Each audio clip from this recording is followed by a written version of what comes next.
Okay, so breathing and rib cage and back squats and core control. A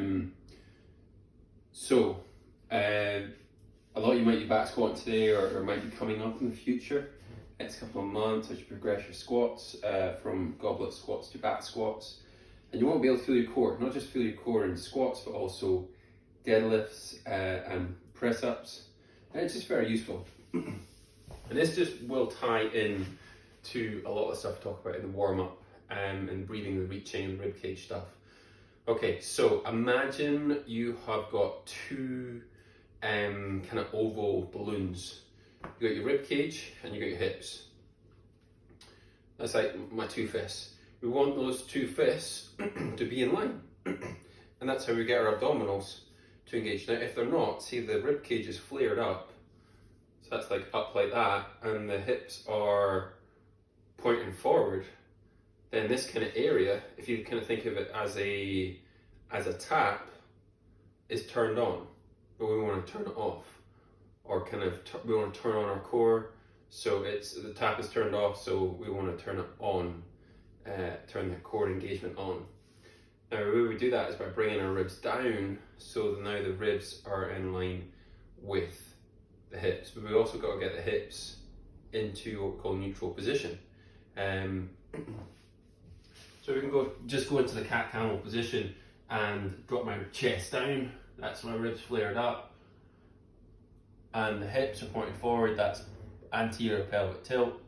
So now, if we're looking in standing position, my ribs are pointing up, my hips are pointing down.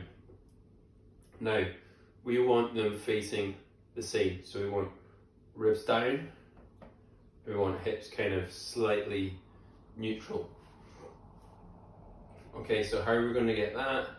Well, we're going to lie on our backs, and you've been doing it already in your warm-ups, breathing and reaching. But this time I'm going to have my hands on the ribs, breathing in for the nose. And then as I exhale from my mouth, like I'm fogging the mirror, feel the sides of the ribs go in and around and down. Imagine that belly button going down into the spine.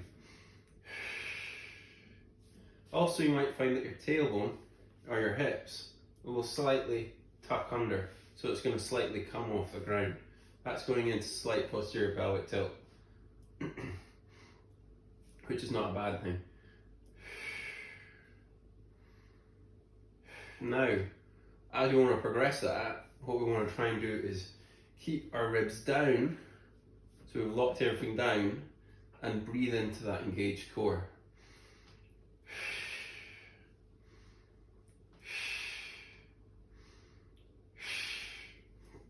So now you are breathing into an already engaged core rather than exhaling and bringing it down. It's already down, and you're breathing into that nice tight position.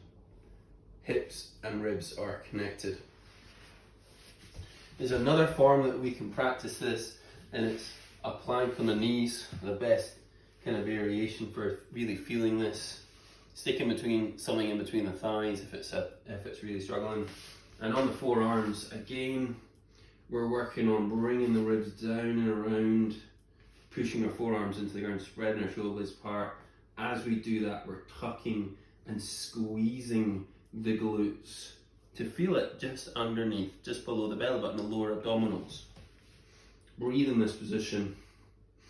So you're breathing and you're bracing into an engaged core while you keep your ribs down, while you keep your hips squeezed, your glutes squeezed.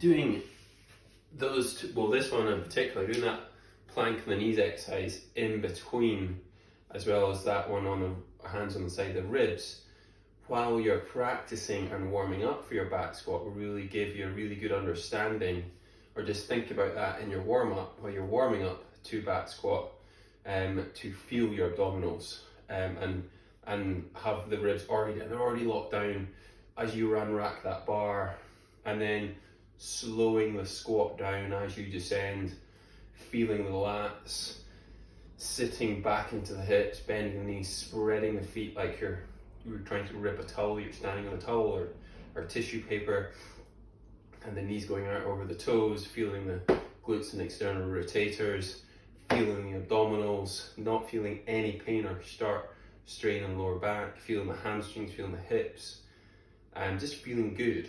And if it doesn't feel good, stop, regress it, go back to goblet squats, work on your core control, work on your hamstring control, work on your mobility in your upper back. And then, of course, if you're stuck, let me know and we can work on it further. Okay, awesome.